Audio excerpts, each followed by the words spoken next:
ये कहानी है एक बहुत ही बड़े मेट्रो सिटी की, जहाँ प्रिया रहती थी। काफी खूबसूरत और यंग थी प्रिया। कुछ सालों पहले शहर में आकर सेटल हुई थी। पेशे से वो एक बैंकर थी।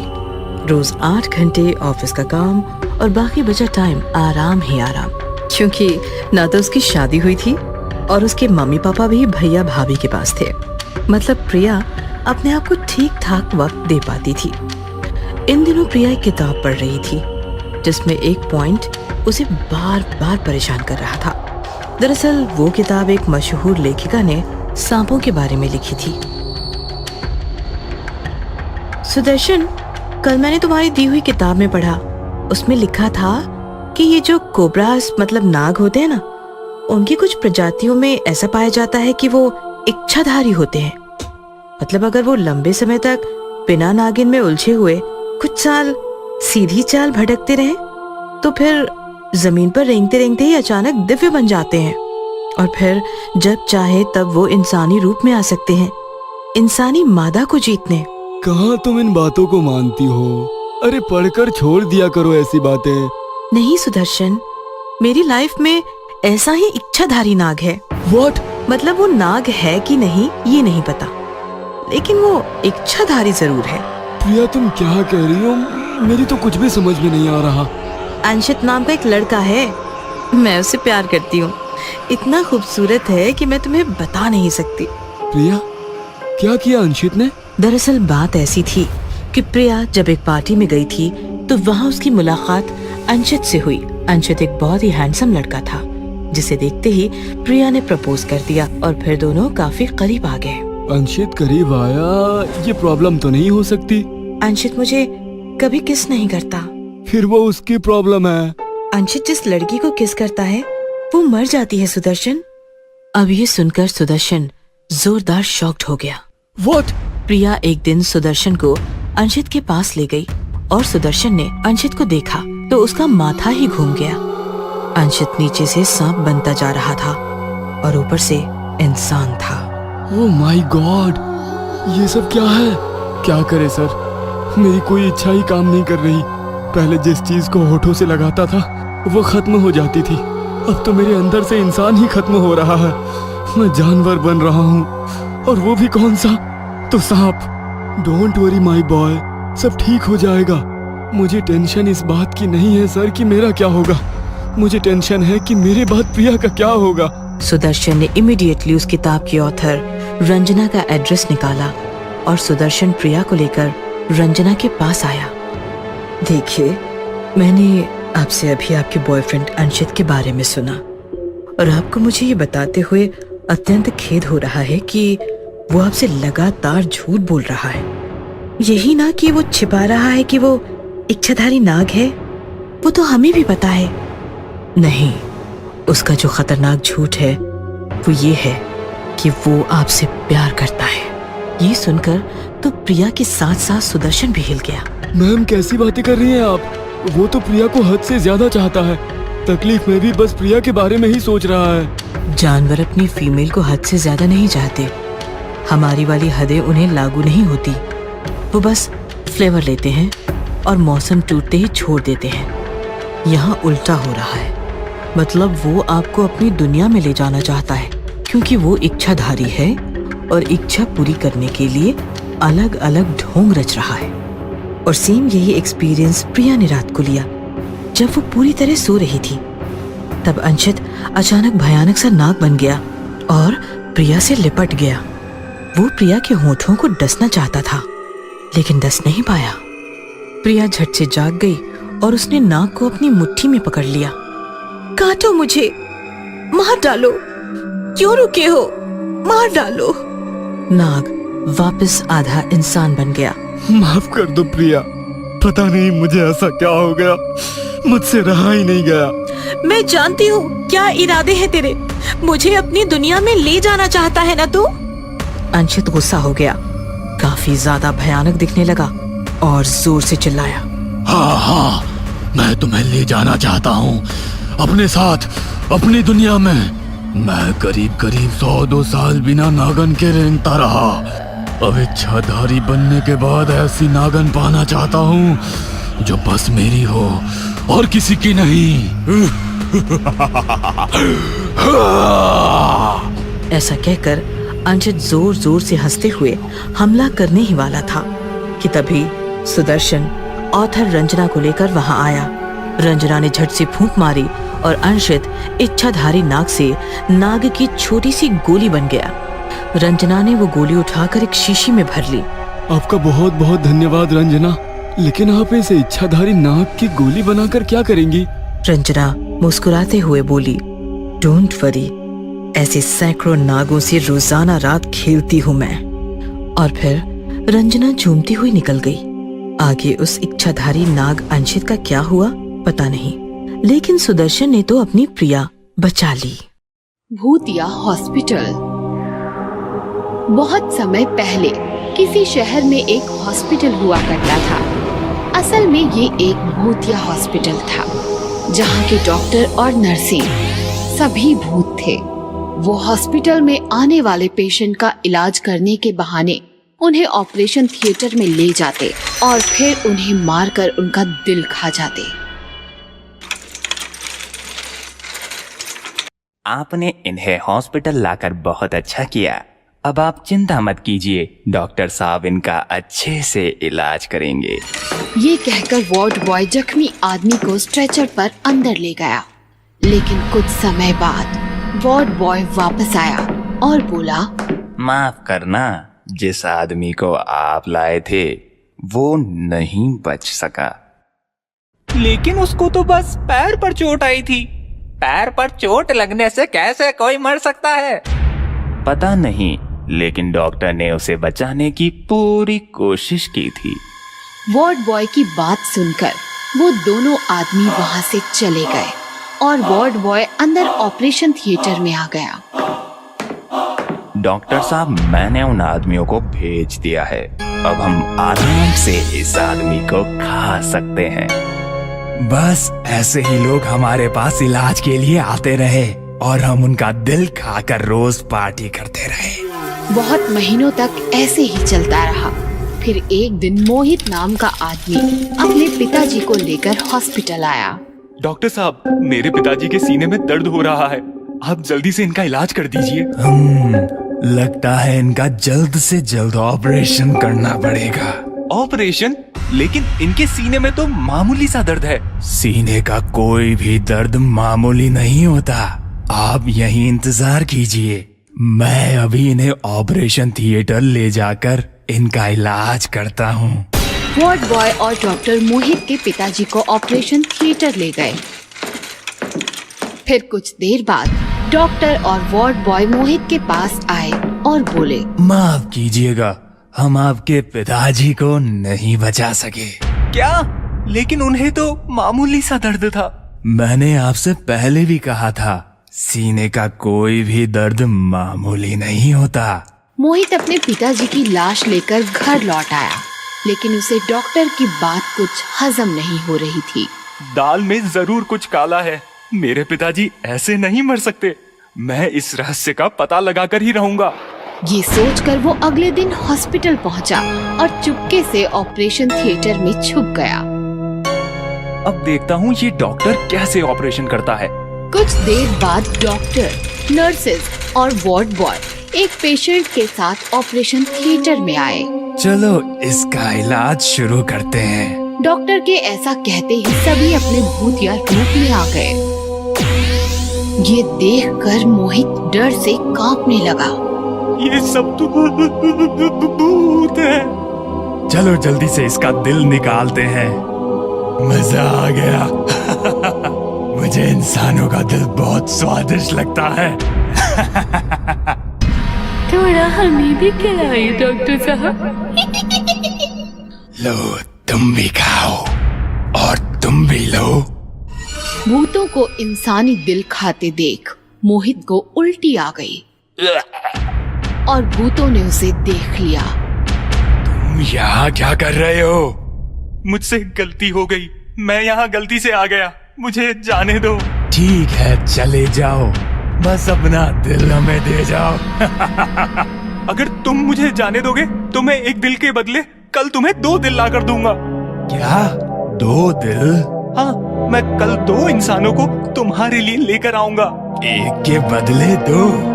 ठीक है, लेकिन याद रखना, अगर तुम कल नहीं आए तो नहीं, मैं कल जरूर आऊंगा।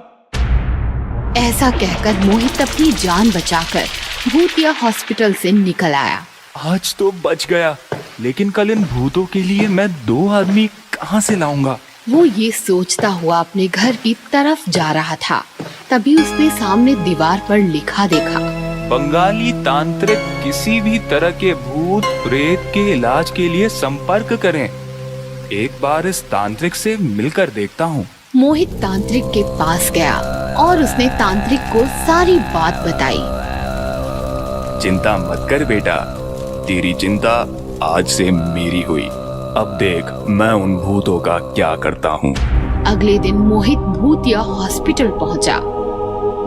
तुमने तो कहा था तुम 2 इंसान लेकर आओगे, बताओ कहाँ है 2 इंसान? जल्दी बताओ, हमें बहुत जोर से भूख लग रही है। जल्दी बताओ, भूख लगी है। 2 इंसान नहीं, मैं तुम्हारे लिए एक बहुत ताकतवर तांत्रिक लाया हूँ। तो तुम हो वो 4 भूत। तांत्रिक, तुमने मेरे साथ चीटिंग की है। चीटिंग तो तुम लोगों के साथ करते हो, इलाज का बहाना बनाकर उनका दिल खाते हो। अब तुम्हें तुम्हारे कर्मों की सजा मिलेगी। तभी तांत्रिक ने एक बहुत ताकतवर मंत्र पढ़ा। अंत्र मंत्र तंत्र, 4 भूत बोतल में बंद। तांत्रिक के ऐसा कहते ही 4 भूत तांत्रिक की बोतल में आ गए। इस तरह एक तांत्रिक की मदद से मोहित ने अपने पिताजी की मौत का बदला लिया और उन 4 भूतों को पकड़ाकर भूतिया हॉस्पिटल को भी हमेशा के लिए बंद कर दिया। भूतिया डाकिया। ये बात उस जमाने की है जिस जमाने में मोबाइल नहीं थे, इंटरनेट नहीं थे, सोशल मीडिया भी नहीं था। एक दूसरे से बात करने के लिए लोग एक दूसरे को खत लिखा करते थे। डाकिया घर घर जाकर खत बांटता था। ये कहानी उस जमाने की है जिस जमाने में डाकिया लोगों की जिंदगी का एक अहम हिस्सा हुआ करता था। रघु नाम का एक डाकिया था। वो दिन भर साइकिल से शहर की हर गली घूमता था और घर घर खत बांटता था। रात का समय था, आखिरी खत बचा था। रघु अपनी साइकिल लेकर खत देने चला गया। आज तो बहुत रात हो गई, घर गया तो बीवी जरूर डांटेगी। रघु पते पर पहुंच जाता है। डाकिया आया है, डाक लेकर आया है। अंदर से ना कोई जवाब आता है और ना कोई दरवाजा खोलता है। सुनो, आपका खत आया है। लगता है सब सो गए। रघु दरवाजे पर टक टक आवाज करता है तो दरवाजा अपने आप खुल जाता है। रघु अंदर जाता है तो दरवाजा बंद हो जाता है। लगता है कोई गड़बड़ है। कोई है? मैं डाकिया, डाक लाया हूँ। तभी एक चुड़ैल हंसती हुई अंधेरा चीरकर रघु के सामने आ जाती है। चुड़ैल को देखकर रघु अंदर से तो बहुत डर जाता है, लेकिन बाहर से होशियारी से पेश आता है। लगता है मैं गलत घर में आ गया हूँ, माफ कीजिए। चुड़ैल जोर जोर से हंसने लगती है। तू एकदम सही घर आया है। कई सालों से मैं इस मकान में बंद पड़ी थी। तूने ये दरवाजा खोलकर मुझे आजाद कर दिया। बहुत अच्छा काम हो गया मेरे हाथों से। भगवान मुझे दुआ देगा। मैं चलता हूँ। ऐसे कैसे जाने दूं? हाँ? तुम्हारा इरादा क्या है? दरवाजा तो तूने खोल दिया, अब मुझे बाहर घुमाओ, बाहर की दुनिया दिखाओ, मेरे खाने का प्रबंध करो। ये मैं कैसे कर सकता हूँ? बहुत आसान है, मैं तुम्हारे शरीर में घुस जाती हूँ। चुड़ैल रघु के शरीर में घुस जाती है और रघु जोर जोर से हंसने लगता है। रघु घर आता है। पापा आ गए, पापा आ गए, पापा आ गए। पापा क्या हो गया आपको? कहाँ मर गए थे? इतनी रात हो गई, घर क्यों नहीं लौटे? रघु घर का दरवाजा बंद कर देता है और जोर जोर से हंसने लगता है। शराब पी ली क्या? हंस क्यों रहे हो? मैं रघु नहीं, चुड़ैल हूँ। ये सुनकर रघु की पत्नी और उसका बेटा कांपने लगते हैं। रघु अपने बेटे को और पत्नी को मार देता है और उनका खून चूस लेता है। सुबह होती है। रघु साइकिल लेकर डाक पहुंचाने निकल पड़ता है। डाकिया आया है, डाक लाया है। एक औरत दरवाजा खोलती है। क्या लाए हो? मनी ऑर्डर या खत? तुम्हारी मौत लाया हूँ। क्या बक रहे हो? रघु औरत को दबोच लेता है और घसीटता हुआ अंदर ले जाता है। दरवाजा बंद हो जाता है। रघु औरत का खून चूसकर औरत को मौत की नींद सुला देता है। डाकिया आया है, डाक लाया है। इस प्रकार रघु घर घर डाक देने के बहाने जाता था और घर के सभी सदस्यों का खून चूसकर उन्हें मार देता था। इस प्रकार रघु डाकिया का आतंक पूरे शहर में फैल चुका था। डाकिया का नाम सुनकर लोग कांप जाते थे। घर के बाहर कोई डाकिया आए तो भी कोई दरवाजा नहीं खोलता था। इधर डाक ऑफिस से भी रघु का आतंक फैल चुका था। वो डाक लेने ऑफिस आता तो कोई भी उसे रोकने की चेष्टा नहीं करता, क्योंकि सबको मालूम था कि रघु डाकिया नहीं रहा, चुड़ैल का वाहक बन चुका है। एक दिन रघु डाक ऑफिस से डाक लेकर निकल जाता है।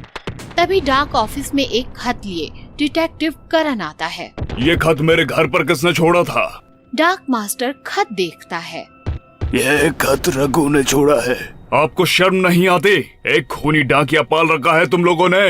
उस दरिंदे ने डाक देने के बहाने मेरी पत्नी को मार डाला। यह डाक मैंने उसे दिल्ली से भेजा था।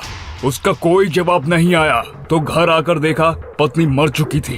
डाकिये ने मारा है उसे। आप कौन है? मैं डिटेक्टिव करण, दिल्ली में रहता हूँ। आप दिल्ली में रहते हो इसलिए आपको शहर के हालात मालूम नहीं है। डाक मास्टर करण को सब हकीकत बताता है। मैं उसे छोड़ूंगा नहीं, उस डाकिये को। रघु को मत मारिए साहब, वह तो अच्छा आदमी है, बस चुड़ैल के चंगुल में फंसा है। कहाँ मिलेगा वो? डाकिया आया है, डाक लाया है। घर का दरवाजा खुलता है और डिटेक्टिव करण बाहर आ जाता है। अंदर आ जाओ, मुझे धूप से एलर्जी है। रघु अंदर आता है तो करण दरवाजा बंद कर लेता है। दरवाजा बंद करने का हक तो मेरा है। मैं जानता हूँ तू एक चुड़ैल है। डाकिये का इस्तेमाल करके बहुत लोगों को तूने मारा है। कौन हो तुम? डिटेक्टिव करण। ये घर मेरा नहीं है। तू सही पते पर पहुंची है, पर गलत आदमी से मिली है। मुझे पता था तू यहाँ आने वाली है, और देख, तुमसे पहले मैं यहाँ पहुँच गया। मेरी पत्नी को मार कर शुरुआत तूने की, लेकिन इसे खत्म मैं करूँगा। रघु डिटेक्टिव पर वार करता है। तभी डिटेक्टिव उसे चकमा देता है और रघु के मुंह में हाथ डालकर चुड़ैल को बाहर खींच लेता है। तूने रघु को तो बचा लिया डिटेक्टिव, पर खुद को कैसे बचाएगा? हाँ, उसकी चिंता तू ना कर, उसका पूरा इंतजाम है मेरे पास। तांत्रिक वांत्रिक तो कहीं दिखाई नहीं दे रहा। ऐसा क्या इंतजाम है? डिटेक्टिव अपना मोबाइल निकालता है और उसमें चुड़ैल को खींच लेता है। चुड़ैल मोबाइल में कैद हो जाती है और चिल्लाने लगती है। हाय रे हाय, कहाँ फंस गई मैं? निकालो मुझे बाहर, ये तो उस मकान से भी छोटा है। हाँ। मैं डिटेक्टिव हूँ चुड़ैल, मैं तांत्रिक बिंत्रिक नहीं करता, स्मार्टफोन रखता हूँ। इस फोन में ऐसा सॉफ्टवेयर है जो बड़े से बड़े भूत को कैद कर सकता है। साहब, आपने चुड़ैल को कैद तो कर लिया, पर उसे मारोगे कैसे? वो फिर बाहर आ गई तो? उसकी चिंता ना कर छोटे, मैं चुड़ैल की वीडियो डिलीट कर देता हूँ। नहीं नहीं नहीं नहीं, छोड़ दो मुझे, छोड़ दो, छोड़ दो। डिटेक्टिव चुड़ैल को मोबाइल से डिलीट कर देता है। इस प्रकार डिटेक्टिव चुड़ैल को मार देता है और रघु के साथ साथ शहर को भी चुड़ैल के चंगुल से बचा लेता है। शैतानी बच्चा। रात के सुनसान वक्त रिधिमा और संजीव टहलते टहलते घर से काफी दूर जंगल की तरफ निकल जाते हैं। क्या सोच रही हो रिद्धिमा? सोच रही हूँ हमारा क्या होगा। रिद्धिमा, जो हमारे हाथ में नहीं है उसे सोचने से क्या फायदा? क्या मैं कभी माँ नहीं बन सकती? हम दूसरे डॉक्टर के पास जाएं? रिद्धिमा, 10 डॉक्टर बदल कर देख लिए, अब शहर में कौन सा डॉक्टर बचा है? तभी बच्चे के रोने की आवाज आती है। संजीव, तुम्हें रोते हुए बच्चे की आवाज सुनी? मुझे तो वो रोता बच्चा दिख रहा है। वो देखो, सड़क किनारे। दोनों बच्चे के पास जाते हैं।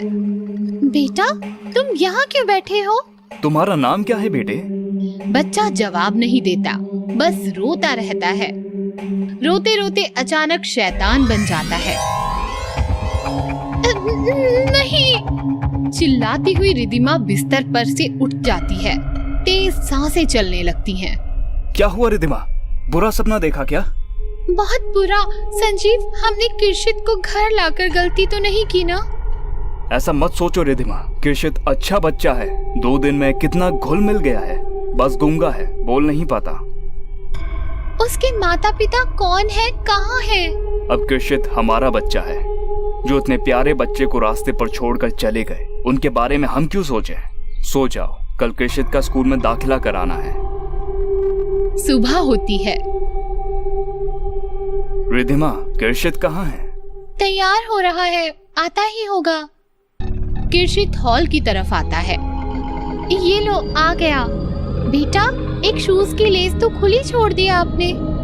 रिद्धिमा शूज की लेस बांधने झुक जाती है। तभी किर्शित रिद्धिमा की गर्दन को दांतों से काटने लगता है। छोड़ो किर्शित, छोड़ो। किर्शित छोड़ो। संजीव किर्शित को रिद्धिमा से अलग करता है। देखो, दांत के निशान तक आ गए हैं। बच्चा है या शैतान? छोड़ दो संजीव, बच्चा ही तो है। अपना बच्चा होता तो ऐसी ही शैतानी करता। तू शैतान है, बच्चा बन के रहेगा। इंसान लाड़ प्यार दिखाएगा, लेकिन हमारा मकसद इंसान की तबाही है, तबाही। तुम्हारा नाम क्या है बेटा? सर, ये गूंगा है। इसके डॉक्यूमेंट्स? सर, ये हमें एक रात रास्ते में रोता हुआ मिला तो हमने इसे गोद ले लिया। प्रोसेस जारी है, डॉक्यूमेंट्स आ जाएंगे। ठीक है, मैं एडमिशन कर देता हूँ। आप डॉक्यूमेंट्स हफ्ते भर में जमा कर दीजिएगा। हरी! प्यून आता है। बच्चे को क्लास लेकर जाओ। प्यून किर्शित को लेकर जाता है। संजीव घर आता है। रिद्धिमा, कहाँ हो तुम? किर्शित का एडमिशन हो गया। रिद्धिमा! रिद्धिमा सीढ़ियों से धीरे धीरे नीचे उतरती है। रिद्धिमा को देखकर संजीव चौंक जाता है। माय गॉड, ये क्या हुआ तुम्हें? रिद्धिमा! रिद्धिमा संजीव के पास आती है और संजीव को काट लेती है। छोड़ किर्शित, छोड़ मुझे, छोड़ मुझे। प्यून भागता हुआ आता है। शैतान काटता है, चल तेरी कंप्लेंट करता हूँ। प्यून किर्शित को लेकर हेडमास्टर के पास जाता है।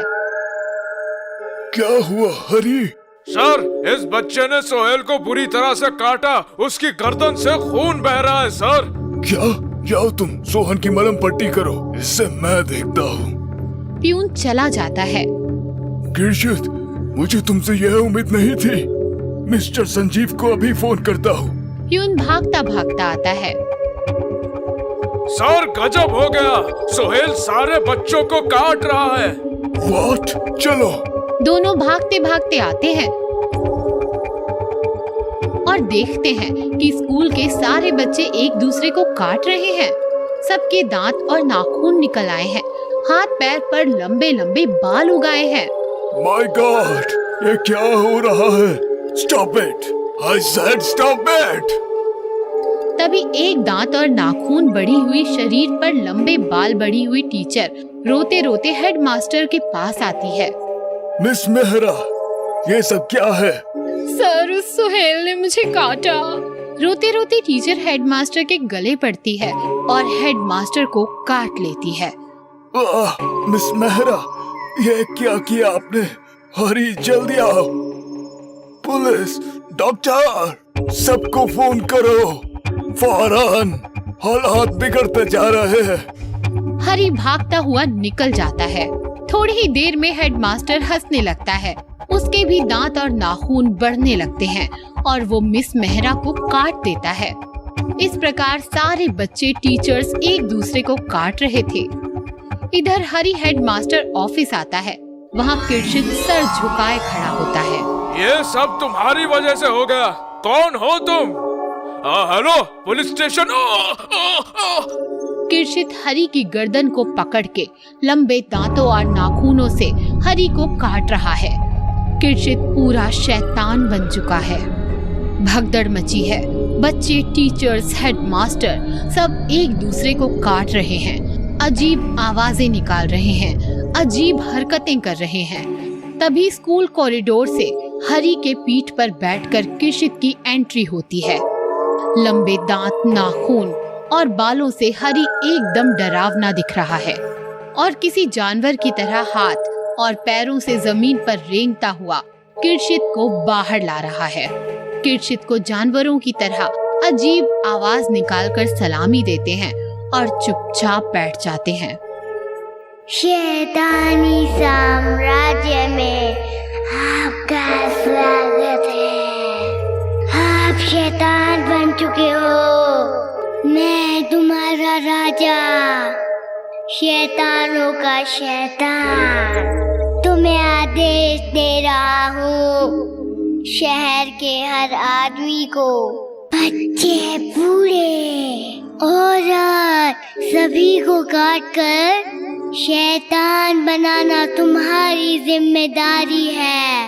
मैं अब चलता हूँ। शैतानी साम्राज्य का नारा बुलंद रहे। आसमान से शैतानी माँ धरती पर उतरती है, किरशित को गोद में उठा लेती है और आसमान में उड़ जाती है। मिस्टर और मिसेस सहगल, हमारे पास कल ही एक बच्चा आया है और आप लोग उसे गोद ले सकते हैं। वंदना, उसे लेकर आओ। वंदना एक बच्चे को लेकर आती है जिसने सर नीचे झुकाया हुआ है। क्या नाम है बेटा तुम्हारा? बच्चा ऊपर देखता है, मुस्कुराता है और कहता है, किरशित। बबलू, विशाल और विकास तीनों काफी जिगरी दोस्त थे। कोलकाता में रहते थे। तीनों की कॉलेज की पढ़ाई कंप्लीट हो चुकी थी और तीनों बेरोजगारी एंजॉय कर रहे थे। एक दिन की बात है, बातों बातों में विशाल बोला, यार, तुम लोगों ने भानगढ़ फोर्ट के बारे में सुना है? काफी कुछ सुना है मैंने उस फोर्ट के बारे में। राजस्थान में है। काफी पुराना और भयानक फोर्ट है वो। लोगों का कहना है कि वो भूतिया फोर्ट है, इसलिए शाम के बाद सूरज निकलने से पहले उस फोर्ट में जाना अलाउड नहीं है। तभी बबलू मुस्कुराते हुए बोला, जी विकास जी, हमारा अगला डेस्टिनेशन वही है, भानगढ़ फोर्ट। मैं नहीं आऊंगा तुम लोगों के साथ। तुम लोग मुझे हर वक्त सताते रहते हो। वहाँ उस किले में कुछ सीरियस कर बैठोगे मेरे साथ? मैं नहीं आऊंगा तुम्हारे साथ। विकास को लगा कि वो मना कर देगा तो उसके दोनों दोस्त भी भानगढ़ की तरफ जाने का प्लान कैंसिल कर देंगे, लेकिन हुआ कुछ उल्टा। ठीक है, तुम्हें नहीं आना तो मत आओ, हम दोनों तो जरूर जाएंगे। ये सुनकर बेचारा विकास भी मान गया, क्योंकि वो अपने दोनों दोस्तों के बगैर अकेला नहीं रह सकता था। फिर तीनों ट्रेन में बैठकर राजस्थान की तरफ निकल पड़े। राजस्थान में बस और टैक्सी का सफर करते करते वे किले के सामने पहुंच गए। भानगढ़ फोर्ट काफी बड़ा और काफी लंबा फैला था। ऐसा लग रहा था कि वो सबको निगलना चाहता हो। काफी पुराना और लगभग खंडहर हो चुका है ये फोर्ट। तभी तो मैं सोचूं कि इस किले से लोगों की इतनी फटती क्यों है। फिर तीनों दोस्त टिकट लेकर अंदर किले में गए और घूमने लगे। किला अंदर से काफी विशाल और पुराना था। बड़े बड़े महल और उनके बड़े बड़े कमरे थे। पानी का एक विशाल तालाब था। राजा महाराजाओं की और बहुत सी पुरानी चीजें थी जो देखने लायक थी। काफी सारे देशी विदेशी पर्यटक किला घूम रहे थे। धीरे धीरे शाम हो गई और अचानक सिक्योरिटी गार्ड्स किले के अंदर आकर चिल्लाने लगे, चलो सब लोग, शाम हो गई है, अब इस किले में रहना अलाउड नहीं है। गार्ड की बात मानकर सब लोग बाहर निकलने लगे, लेकिन विशाल और बबलू का कुछ अलग ही प्लान था। हम एक काम करते हैं, आज रात इसी किले में रुकते हैं और देखते हैं कि इस किले के बारे में जो जो बातें करते हैं लोग, वह सच में सच है या अफवाह। नहीं नहीं, मरना है क्या? अरे कुछ नहीं होता, हम पढ़े लिखे नौजवान हैं, हमें डरना नहीं चाहिए यार। चलो हम किसी कमरे में छिप जाते हैं। फिर बबलू और विशाल एक कमरे में भाग गए। तभी विकास ने देखा कि एक सिक्योरिटी गार्ड जो काफी हट्टा कट्टा और भयानक था, वो विकास की तरफ ही आ रहा है। विकास को समझ नहीं आया कि अब वो क्या करे। वो भागा और एक कमरे में छिप गया। किले का विशाल सा गेट बंद करा दिया गया और रात हुई। विकास एक कमरे में था। काफी घना अंधेरा था और विशाल को अजीब अजीब आवाजें आनी शुरू हो गई थी। बबलू, विशाल, कहाँ हो तुम दोनों? मुझे बहुत डर लग रहा है। विकास ने दोनों को कॉल लगाया, लेकिन उनका कॉल भी नहीं लग रहा था। तभी किसी ने विकास का मोबाइल खींचकर उसे किले से बाहर फेंक दिया। विकास ने सामने देखा तो उसकी चीख निकल गई, क्योंकि उसके सामने खड़ा था एक भयानक भूत।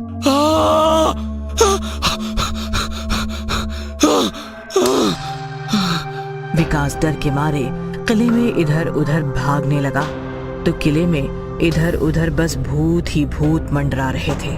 दासियों के भूत, सिपाहियों के भूत, राजाओं के भूत, रानियों के भूत, और उन भूतों के बीच विकास काफी बुरी तरह फंस गया था। भूत विकास के पास आकर उसे जोरदार टक्कर मार रहे थे और उड़ रहे थे। विकास बस इधर उधर गिर रहा था और चीख रहा था, बचाओ, बचाओ।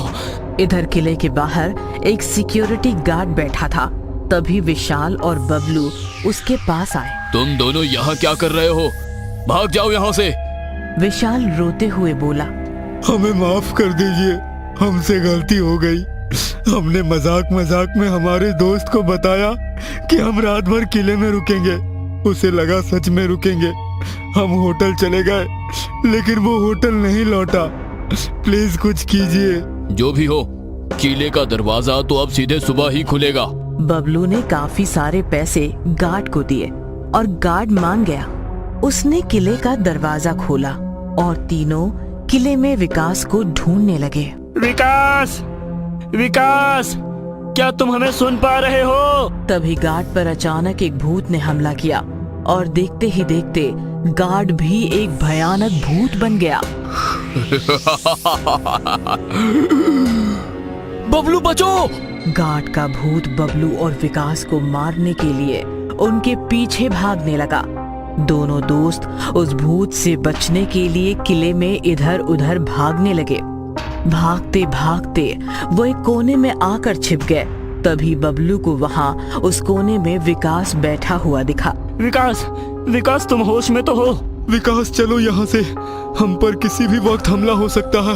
बबलू और विशाल विकास को वहाँ से उठाकर अपने साथ किले से बाहर ले जाने लगे और किले के बंद दरवाजे के सामने आकर तीनों रुक गए। अरे ये दरवाजा तो बंद हो गया, अब हम क्या करें? अरे यार, किले से बाहर निकलने का कोई दूसरा रास्ता तो होगा ना? तभी अब तक चुपचाप खड़ा विकास अचानक से बोला, है, किले से बाहर निकलने का एक और रास्ता है।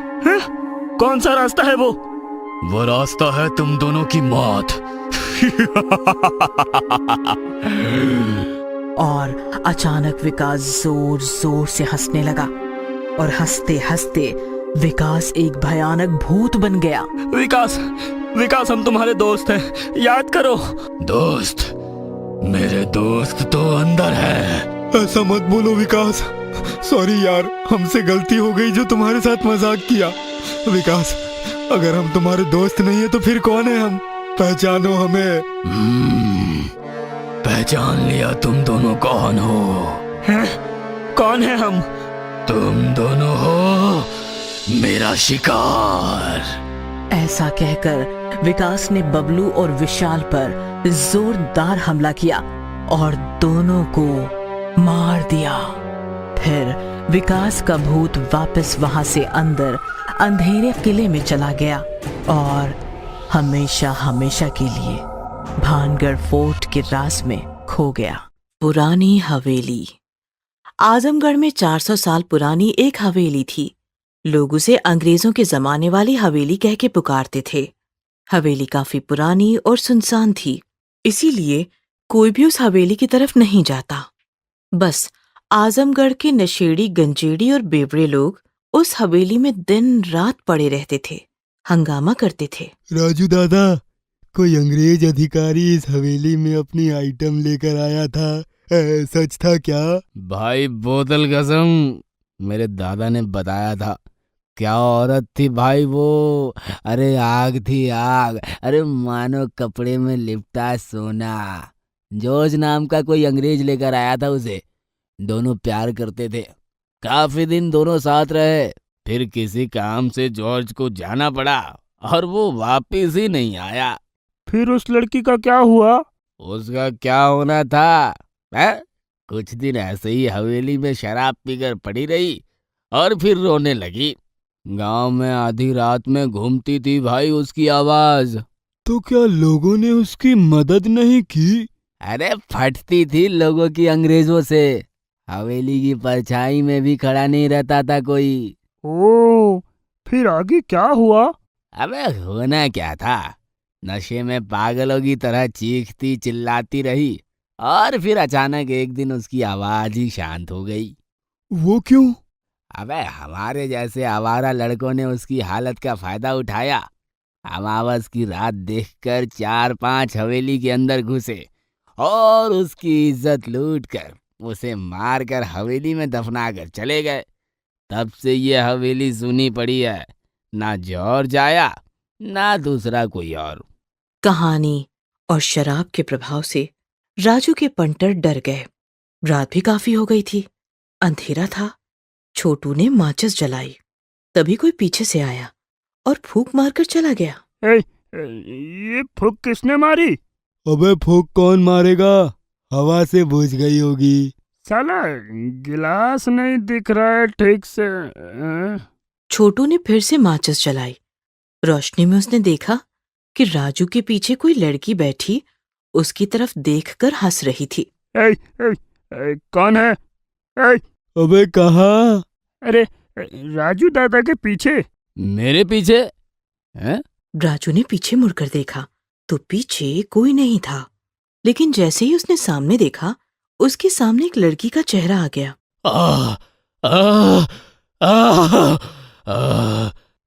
राजू दादा, क्या हुआ? राजू काफी डर गया था, फिर भी हंसते हुए बोला, अरे कुछ नहीं, मैं तो बस डरा रहा था तुम्हें। चलो चलते हैं यार। क्या हुआ राजू दादा? लगता है तुम दोनों को चढ़ गई है। ऐसा कहकर बंटी ने नीचे अपनी बोतल देखी तो बोतल वहां नहीं थी। अरे मेरी बोतल कहाँ है? अरे हमें क्या पता, बोतल संभाल नहीं पा रहा और बोलता है चढ़ी नहीं।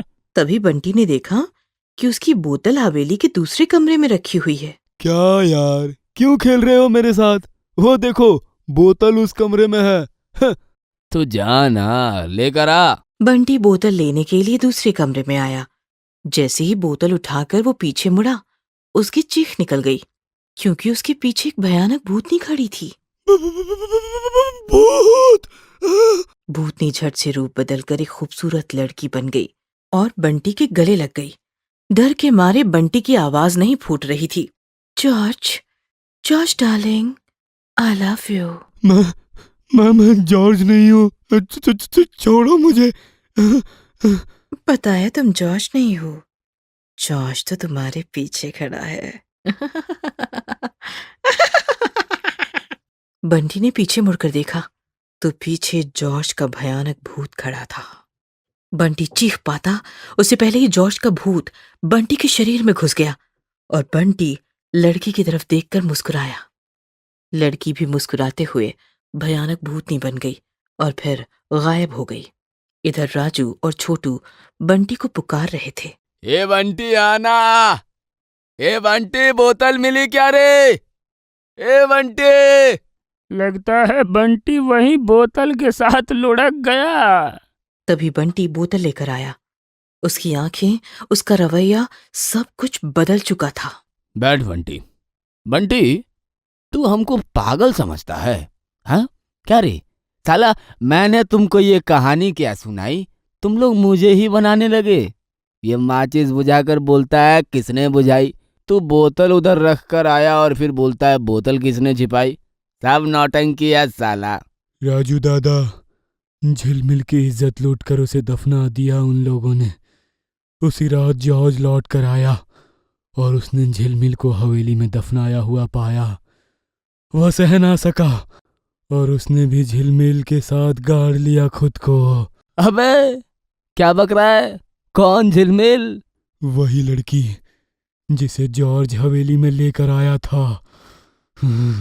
ये सुनकर राजू और छोटू जोर जोर से हंसने लगे। ए बंटी, माल फूक के आया क्या है? अच्छा चल बता, किसने बताया तुम्हें ये? हैं? जॉर्ज ने बताया। हैं? जॉर्ज कहाँ है? मेरे अंदर। और झिलमिल कहाँ है? वो देखो, आपके पीछे। ये सुनकर राजू जोर जोर से हंसने लगा। ए छोटू, देख बंटी क्या बक रहा है। वो लड़की मेरे पीछे है। लेकिन छोटू को सांप सूंघ गया था। राजू दादा पीछे देखो। राजू ने पीछे देखा तो सच में उसके पीछे झिलमिल का भूत खड़ा था। राजू जोर से चिल्लाया। तभी पीछे से बंटी ने बोतल से राजू का सिर फोड़ दिया। कांच के टुकड़े टुकड़े हुए और राजू भी फर्श पर बिखर कर मर गया। ए बंटी, अरे ये क्या कर दिया तूने? बंटी नहीं, जॉर्ज। तभी झिलमिल का भूत छोटू की तरफ बढ़ने लगा। छोड़ो मुझे, मत मारो, मैं कभी नहीं आऊंगा यहाँ। छोड़ो। मैं तो चाहती हूँ तुम यहाँ से जाओ ही मत। मतलब? झिलमिल का भूत छोटू के शरीर में घुस गया और अचानक छोटू का रवैया बदल गया। वो बंटी की तरफ देखकर मुस्कुराने लगा। बंटी ने छोटू को अपनी बाहों में भर लिया। हमें इंसानी शरीर मिल गया झिलमिल। कितने साल तड़पे हैं एक दूसरे को छूने के लिए, आज ये दो जिंदा शरीर मिल गए। अब हम एक दूसरे से कभी जुदा नहीं होंगे। सालों साल इसी हवेली में साथ रहेंगे, एक साथ रहेंगे। मुझसे और इंतजार नहीं होता जॉर्ज। चलो, मुझे बेडरूम में लेकर चलो। बंटी ने छोटू को अपनी बाहों में उठा लिया और वो छोटू को लेकर हवेली के अंदर वाले कमरे की तरफ निकल पड़ा। रेनू आंटी। कहानी है दिल्ली के मुखर्जी नगर की। मुखर्जी नगर में थी वृंदावन सोसाइटी। सोसाइटी में काफी सारे मिडिल क्लास लोग और उनके बच्चे मजे में रहते थे। अपने परिवार के साथ रहता था 24 साल का एक युवक प्रेम। प्रेम मन और तन से काफी सुंदर नौजवान था, इसीलिए सोसाइटी की सारी नौजवान लड़कियां उस पे मरती थीं।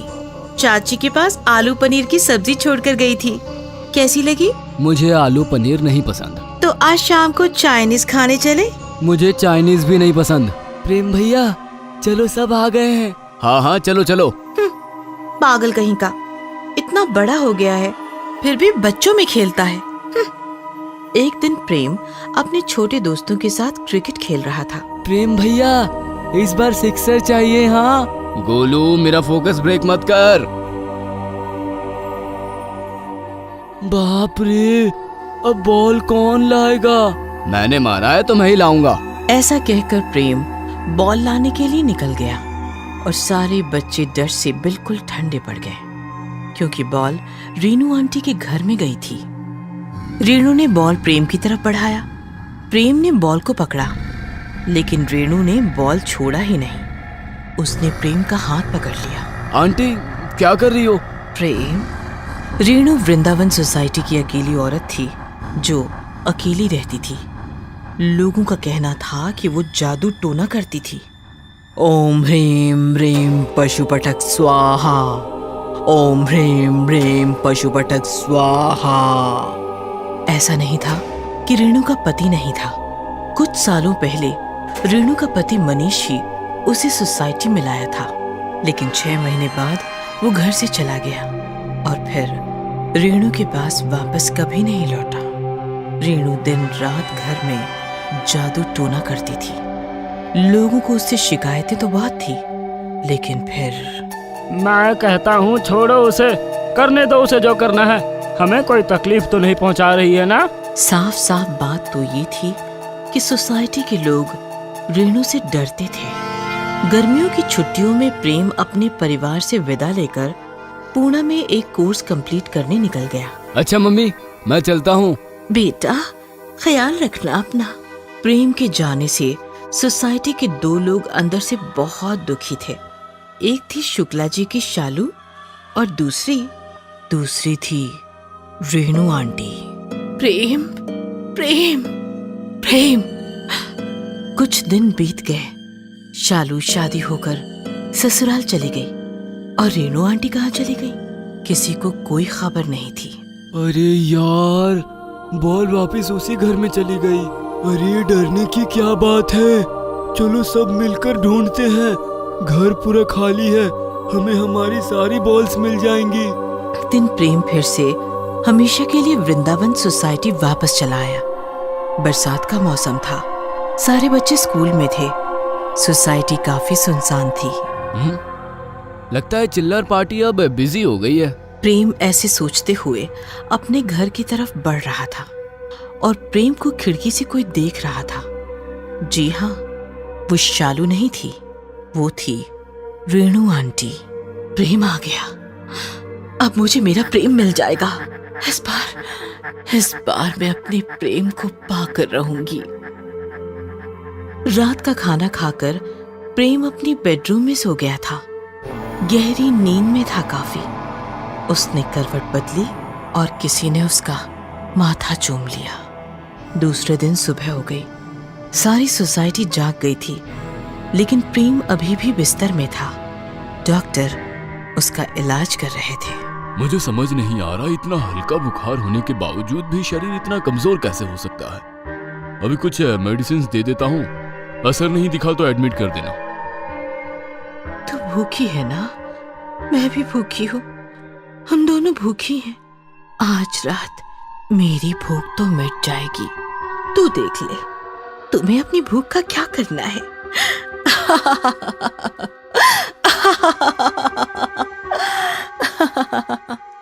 और जैसे ही शाम हो गई, रेणु का घर जलने लगा।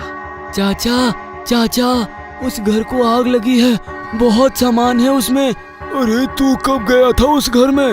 हम सब गए थे अपनी बॉल लाने। ठीक है, फायर ब्रिगेड को कॉल किया है मैंने, इतनी टेंशन मत लो। वैसे भी उस रेणु का तो पता नहीं, घर राख हो जाएगा तो सारी चिंताएं ही मिट जाएगी। थोड़ी देर बाद फायर ब्रिगेड ने आकर घर की आग तो बुझा दी, लेकिन इधर प्रेम के घर में मानो आग का माहौल बन गया था। अजी सुनते हो, ये सांस ही नहीं ले रहा। क्या? अभी तो न्यूज़पेपर पढ़ रहा था। आप बातें क्या कर रहे हो? एम्बुलेंस बुलाओ जी। प्रेम बिस्तर में पड़ा ऐसा दिख रहा था मानो उसकी जान निकल गई हो, लेकिन उसकी जान निकली नहीं थी। वो बस खिड़की के पास खड़ी रेणु के साथ बातें कर रही थी। प्रेम, कुछ बोलो ना। क्या बोलूं? क्या चाहती हो आप? क्यों बांध रखा है आपने मुझे? मैंने तुम्हें बांध रखा है क्योंकि मैं तुम्हें चाहती हूँ। लेकिन मैं आपको नहीं चाहता। बस एक रात चलो मेरे साथ। बस आज की रात तुम्हारा शरीर अस्पताल में रहेगा और तुम मेरे साथ शहर से बाहर। उसके बाद मैं खुद तुम्हें अस्पताल छोड़ने आऊंगी। प्रेम ने पीछे देखा तो उसका शरीर उसके परिवार वाले कब के अस्पताल लेकर गए थे। क्या सोच रहे हो प्रेम? मैं तुम्हारे लिए अपना घर संसार जलाकर खड़ी हूँ और तुम घर में अटके हो। ठीक है, इंतजार करो, बस मैं अभी आया। प्रेम अपने रूम से चलता हुआ घर से बाहर आंगन में आया तो उसने देखा कि रेणु का घर पूरा जला हुआ है। तभी रेणु आई और उसने प्रेम का हाथ पकड़ लिया। चलो चलते हैं। और फिर रेणु प्रेम का हाथ पकड़कर उसे अपने साथ ले गई। शाम के समय प्रेम ने रेणु के साथ अपना घर, अपनी सोसाइटी छोड़ दी, बस एक रात उसके साथ बिताने के लिए। हाय रे मेरा बेटा, ए जी सुनो, आग ना दो, हमारा प्रेम जरूर आएगा, हमारा प्रेम जरूर आएगा। अरे इस पागल को चुप कराओ कोई, मेरा होश उड़ रहा है। आंटी संभालो खुद को, हमारा प्रेम अब कभी वापस नहीं आएगा। और प्रेम की चिता जलने लगी।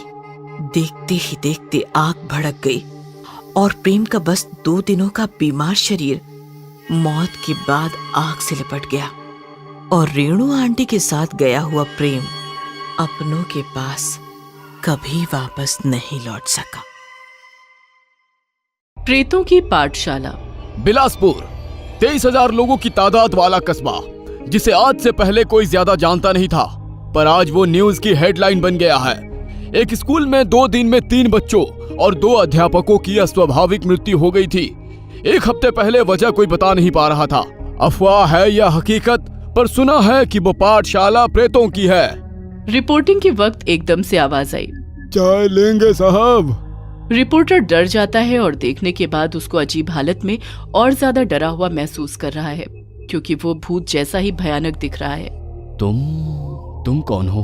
वो स्कूल की दीवार से लगकर चाय की स्टॉल मेरी ही है। भाई साहब, कुछ जानते हैं आप इन सब के बारे में? तो बताइए। 2 महीने पहले स्कूल शुरू हुआ था और हमारी दुकान 2 पुश्तों से यही है। जब नींव रखी गई तब भी हमने मना किया था बाबू साहब। क्यों का? भूतिया है ये जगह, नहीं सुनी हमरी। और शुरू हुआ स्कूल। पहले ही दिन बच्चे अपनी कक्षा में गए और जब पानी पीने या टॉयलेट गए तो डरते चिल्लाते बाहर आए और पूछने पर बताते कि अंदर कोई और भी डरावने लोग हैं, पर मानता कोई नहीं। पढ़े लिखे कहाँ मानते हैं बाबू साहब। पर अंदर का वाकया तो विनोद जी सर ही बताएंगे, जिन्होंने इसकी तहकीकात की है। तुम इतना सब कैसे जानते हो? अरे बाबू, दुकान दिखाई ना मेरी, वो भी तो जल गई थी और साथ में मैं भी। रिपोर्टर वहां से चल दिए और स्कूल की तरफ बढ़े। बाहर चारों तरफ पुलिस फेंसिंग थी, डू नॉट क्रॉस वाली, पर रिपोर्टर ने अपना पहला कदम पहली सीढ़ी पर रखा ही था और पीछे से डर में चाय वाले का भूत चिल्लाया, अंदर ना जाओ बाबू साहब। पीछे पलटे बिना वो डरता हुआ अंदर बढ़ा और अपने धीमे कदमों से खाली सुनसान स्कूल का चक्कर लगा ही रहा था, अपने मोबाइल कैमरा में रिकॉर्डिंग के साथ। और वो वहां टॉयलेट एंड पेंट्री के सामने पहुंचा। पहुंचते ही देखता है कि सामने एकदम से वहां बच्चों की भीड़ दिखी, जैसे कि इंटरवल में होती है वही माहौल, और तुरंत ही माहौल शांत। सारे बच्चे रिपोर्टर के सामने पलटे और गुस्से में देखने लगे, जिनमें से काला धुआं निकलने लगा जैसा जलने से निकलता है। ये देख रिपोर्टर पर डर चढ़ा ही था कि पीछे से डांटती हुई डंडा हाथ में लिए एक लेडी टीचर आई, जैसे कि बच्चों को क्लास में ले जाने के लिए आई हो। और बच्चे भी वैसे ही हूटिंग करते हुए रिपोर्टर के आर पार होते हुए भाग गए। रिपोर्टर डर से पलटकर गिरा और उसकी नजर उस लेडी टीचर की दहकती नजरों से मिली, जो दर्द में थी। वो सब अदृश्य हो गए। काफी देर बेल बजाने और दरवाजा खटखटाने के बाद विनोद आए। विनोद जी, क्या है स्कूल का सच? पाठशाला नहीं है वो, प्रेतों की पाठशाला है। बच्चों ने जब वो सब एक्सपीरियंस किया तब बच्चों ने बाकी टीचर्स और अपने पेरेंट्स से कहा, पर कोई नहीं समझा और ना ही माना। पर मैंने माना और इसके पीछे लगा। एज ए फिजिकल टीचर मैं जब भी राउंड पर होता तो मैं अकेले टॉयलेट्स और पैंट्री में जाने लगा। फील होता जैसे मेरे पीछे कोई है। पानी पीता तो लगता कि पैंट्री में मेरे साथ कोई पानी पी रहा है। Same in toilet. और फिर एक दिन दोपहर 2 बजे छुट्टी की टाइम जाने से पहले मेरी नज़र कॉरिडोर में टहलते कुछ लोगों पर पड़ी, जैसे कि मॉर्निंग में स्कूल स्टार्ट से पहले स्कूल ऑक्सिलरी स्टाफ टहलते हैं। मैं पीछे गया तो देखा कि वो लोग अलग अलग क्लासरूम्स क्लीन कर रहे हैं और हर एक रूम के सामने खड़े होकर हर एक से नजर मिली और मुझसे नजर दर्द में मिलाकर गायब होते गए। मैं डर से भागा। अगले दिन मैंने प्रिंसिपल ऑफिस जाकर प्रिंसिपल से वही बात कही, पर उन्होंने हंसकर मजाक में उड़ा दी। क्या आप भी बच्चों की तरह बातें कर रहे हो विनोद सर? और प्रिंसिपल सर बाहर गए। मैं बाहर निकला और मुझे कॉरिडोर के एंड में ग्रुप के बच्चे और स्टाफ जलते हुए दिखे। अब मेरे लिए जानना जरूरी हो गया। अगले दिन मैं स्कूल लेट आया और देखा कि वहाँ स्कूल में भीड़ जमा है, पुलिस आई हुई है और सब वही वॉशरूम पेंट्री के आगे जमा है। वहाँ देखा तो क्लास फर्स्ट के 3 स्टूडेंट्स की डेड बॉडीज पड़ी है, जिसका रीजन हार्ट अटैक है। उन बच्चों के पेरेंट्स रो रहे हैं। माहौल मातम से भरा हो गया था। अगले दिन एक मेल टीचर वॉशरूम में गए थे और वो बाहर आए ही नहीं। जब पियोन को पता चला कि वॉशरूम में है तो डोर तोड़ा गया। वहाँ वो टीचर की बॉडी कमोड पर बैठी पड़ी है, पर पूरी जली हुई थी और कोई बदबू नहीं आई जलने की, बस खाली धुआं आ रही थी। अगले दिन पेंट्री में लेडी टीचर पानी पीने गई तो उनका मुंह वाटर कूलर में डूबा हुआ और बॉडी बाहर लटकी हुई थी। इसी न्यूज़ ने पहले स्कूल बंद करवाए हैं और शायद आपको यहाँ तक पहुँचाया है। फिर क्या? आपने इसके पीछे की वजह जानने की कोशिश की? कोशिश सब पता चल गया है। मैं स्कूल की लैंड के बारे में पता करने म्युनिसिपल डिपार्टमेंट गया और वहाँ से पूरा रिकॉर्ड लेकर आया जो 1900 से था, पर 2022 के रिकॉर्ड ने मुझे सब बताकर हकीकत से सामना करवाया। मैं सहम सा गया और आंसू रुक नहीं रहे थे। ऐसा क्या था विनोद जी? 1900 से 1921 तक इसी जगह पर उस जमाने की पाठशाला हुआ करती थी, जहां ज्ञानी पंडित और शास्त्री, मौलाना, यहाँ तक कि प्रीस्ट भी पढ़ाया करते थे। एक लेडी टीचर जो कि उस टाइम की स्कूल प्रिंसिपल थी। गांव के बच्चे बहुत खुशी से मन लगाकर पढ़ते सीखते थे। बहुत सुकून भरा माहौल था गुलामी के समय पर भी। पर नजर एक राक्षस की लगी। 1922 की शुरुआत में नाम था जनरल डॉगलास, जिसको गांव के बच्चों का पढ़ना और उस गांव की शांति अच्छी नहीं लगी। बिना किसी को कहे एक दिन रात को अपने सिपाहियों से पूरे स्कूल के चारों ओर बारूद बिछवा दिया और अंदर टॉयलेट्स और पेंट्री में पेट्रोल ऑयल के पैकेट्स रखवाए। दूसरे दिन जब स्कूल शुरू होकर इंटरवल तक पहुंची कि फायर ब्रिगेड के टैंकर में पानी की जगह पेट्रोल भर लाया और पूरी बिल्डिंग पर छिड़क दिया। अंदर बदबू फैली तो भगदड़ मची और बाहर सिगार जलाकर माचिस की उस तिल्ली को नीचे गिराया। उस जनरल ने जो नीचे बारूद पर तिल्ली गिराया, तभी बंदूक की गोली की तरह पूरी बिल्डिंग को आग ने अपने आगोश में ले लिया। लगभग 80 बच्चे और 12 का स्टाफ जलकर भस्म हो गया। उस वक्त प्रिंसिपल मैम रोज की तरह डंडा लेकर टॉयलेट्स और पेंट्री से बच्चों को क्लास में भेजने के लिए डांट रही थी। सब जलकर भस्म हो गया। मानो दिल दहल गया हो। इन सब से छुटकारा कैसे मिल सकता है? पता किया, वो भी पता किया मैंने। जब वो सब पढ़ा तो पढ़ते हुए रात के 11:30 बज गए और मैं रोते बिलखते खुद को संभाल नहीं पाया और शराब पीकर टाइट हो गया और पाठशाला के सामने पेड़ के नीचे बैठ गया। घोप अंधेरे में स्कूल को देख रो ही रहा था कि अचानक लाइट्स लगी।